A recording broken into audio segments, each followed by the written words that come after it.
तुम जो कहो करो सब साचा, जस का चाहिए तस चाहिए नाचा। क्योंकि जैसा आप जो कुछ कहते हो वही ठीक सत्य वैसे का वैसा ही आप प्रमाणित करते हो, यानी आचरण भी वैसा ही करते हो। वह सब सत्य उचित ही है, क्योंकि जैसा स्वांग भरे वैसा ही नाचना भी होना चाहिए। जो नाटक कोई करते हैं, नाट्य कला होती है मंच पर, तो जैसा वेशभूषा जो पाठ दिया गया, नटनी का दिया गया तो नटनी की तरह नाचो। जो दिया गया दस कचनी तस चाहिए नाचा, जस काछी तस चाहिए नाचा। जैसा वेशभूषा वैसा ही वो करो। इस समय पर आप मनुष्य रूप में, अतः मनुष्योचित व्यवहार करना ठीक ही है। जस काछी, आप इस समय मनुष्य के शरीर को धारण किए हुए हैं, इसलिए मनुष्य वाला ही नाच करेंगे आप, अर्थात मनुष्य वाला ही कार्य कर रहे हैं, ठीक ही कर रहे हैं प्रभु। 127वां दुआ अयोध्या कांड का। पूछे मोहे के रहूं कहां। आपने मुझे पूछा राम कहां रहूं, पर मैं पूछत सकुचाऊं। मुझे तो पूछने में आपसे शर्म लग रही है, बड़ा संकोच लग रहा है। क्या पूछने में संकोच लग रहा है? कि जान होता देव कहे तुम्हें दिखाऊं ठाम। बोलो राम तुम कहां नहीं हो। आहा बोल गए पहले, चिदानंदमय देह तुम्हारी। क्या बोल गए?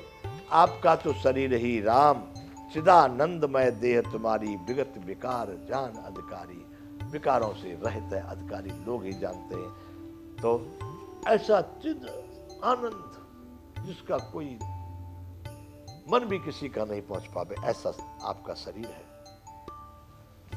ऐसा आपका राम स्वरूप तुम्हार बचन अगोचर, बुद्धि पर अविगत अकथ अपार, नेत नेत नित निगम कहे।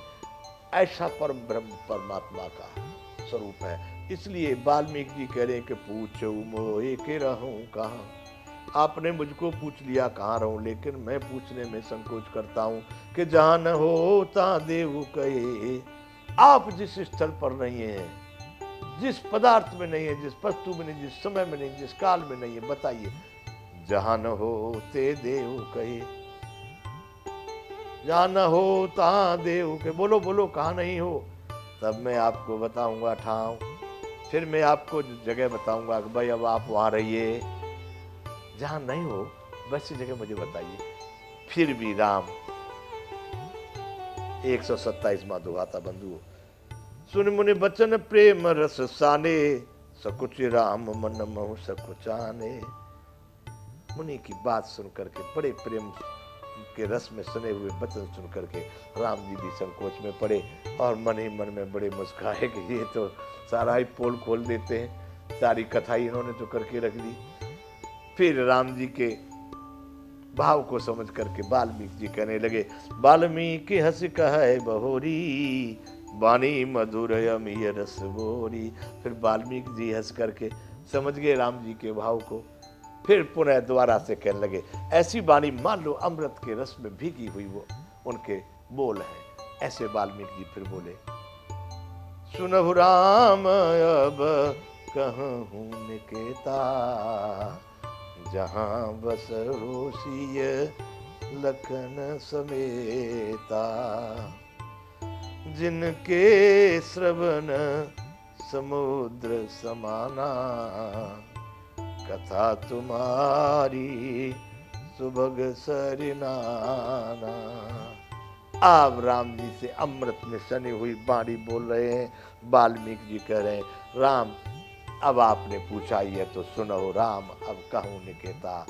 सुनो राम अब आपको रहने के स्थान घर बता रहा हूँ, जहाँ बसो सिय लखन समेता, जहाँ आप सीता जी और लक्ष्मण जी के साथ निवास कीजिए। कहाँ करना है? कि जिनके श्रवण समुद्र समाना, जिनके कान जो है समुद्रों के समान हैं और आपकी कथाएं अनेकों नदियों के समान हैं।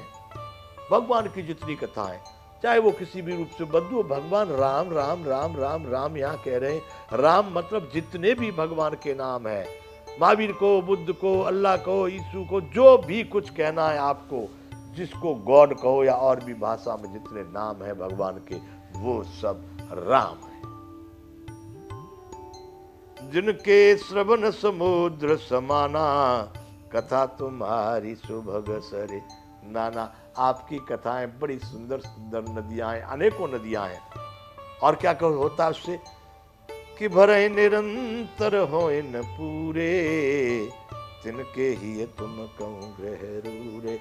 बंधुओं, यह रामचरितमानस में कहा गया कि जिन लोगों का मन भगवान की कथाओं से कभी नहीं भरता है और सुनने की इच्छा रहती है, वाल्मीकि जी ने बताया, हे राम आपके लिए उनके हृदय बहुत सुंदर निवास है, वहां रहिए। आपकी कथाओं को सुनते सुनते जिनका मन नहीं अगाता, कथा रूपी नदियां उनके हृदय रूपी समुद्र में, कानों रूपी समुद्र में पड़ती रहती हैं, फिर भी नहीं भरते, और चाहिए और चाहिए। आप उनके हृदय में निवास करें। लोचन चातक जिन करे राखे, रहें दरस जल धरय अभिलाषे। प्रभु जिन्होंने अपनी आंखों को पपिया बना रखा है, चातक बना रखा है, और बादल रूपी, दर्शन रूपी बादल के अभिलाषी हैं, वो आपके दर्शन रूपी बादल, आपका दर्शन हो जाए जिन आंखों को, ऐसे हैं वो पपिया जो केवल आपके दर्शन रूपी बादल की अभिलाषा में जी रहे हैं। निदरहि सरित सिंधु सर भारी, रूप बिंदु जल हो सुखारी। निदरहि सरित सिंधु सर भारी। पपिया कभी भी, चातक जिसको कहते हैं, चिल्लाता रहता है, लेकिन बंधुओं न नदी का जल पिएगा, न तालाब का जल पिएगा, न समुद्र का जल पिएगा, सबको निरादर कर देता है। केवल उसको तो वही स्वाति नक्षत्र का बरसात वाला जल चाहिए। बंधुओं, वैसा पपिया है। तो राम जी को कह रहे हैं कि वो लोग लोचन चातक जिन करे राखे, रहे दरस जलधर अभिलाषे, जो आपके दर्शन रूपी बादल की अभिलाषा में बैठे हुए हैं, जिन्होंने अपने नेत्रों को चातक बना रखा है, तो भरे निरंतर निदरहि सिर सरित सिंधु सर भारी। जो नदियां, समुद्र, तालाब, इन सब को निरादर कर देते हैं, नहीं चाहिए इनका, केवल बरसात का बूंद के जल का ही प्रतीक्षा करते हैं, और उसको देख करके बड़े आनंदित होते हैं। अर्थात आपके दर्शन रूपी बादल को देख करके वो प्रसन्न होते हैं। तिनके हृदय सदन सुखदायक, बसौ बंधु सिय सह रघुनायक। ये बंधु वाल्मीकि मुनि कह रहे हैं कि राम, उनके हृदय आपके लिए बड़े सुंदर सदन यानी निवास स्थान है, घर हैं, जिनकी आंखें चातक के समान हैं, आपके रूप को देख करके ही प्रसन्न होती हैं। बसव बंधु सिय सह रघुनायक। हे राम, आप लक्ष्मण और सीता जी के साथ सदैव आप उनके हृदय में निवास करो। 128वां दुआ है बंधु अयोध्या कांड का। जसु तुम्हार मानस विमल, हंसिन जी जासु, मुक्ता हल गुण गन चुने, राम बसो ही तास। आपका यश रूपी जो है विमल मान सरोवर है, और जिसकी जीव जो है उस मान सरोवर में रमण करने वाली हंसनी बन चुकी है, और आपके गुण गान रूपी मोतियों को रोज चुनती है। हे राम, आप उनके हृदय में निवास करो, राम बसो ही तास। कितनी उपमाएं दे दे करके, बहुत समझना कभी कोई लोगों को सीधा पड़ जाए। अर्थात यहाँ कह रहे हैं कि जिसकी जिह्वा सदैव आपके ही नाम का चिंतन करती रहती है, आपके ही गुणगानों को गाती रहती है, हे राम, आप उनके हृदय में निवास करो। उपमाएं ऐसी ऐसी तुलसीदास ने इसलिए दी है कि जो जीव नित्य प्रति परमात्मा का चिंतन करती है वो साधारण नहीं है। इसलिए यहाँ उपमा दे दिए, जासु जसु तुम्हार मानस, आपका ये कीर्ति कोई साधारण नहीं है, इसलिए वो हंसनी के समान जीव बताई है, जो मान सरोवर में रहने वाले हंस होते हैं, बाकी सब जीव जीव ही है।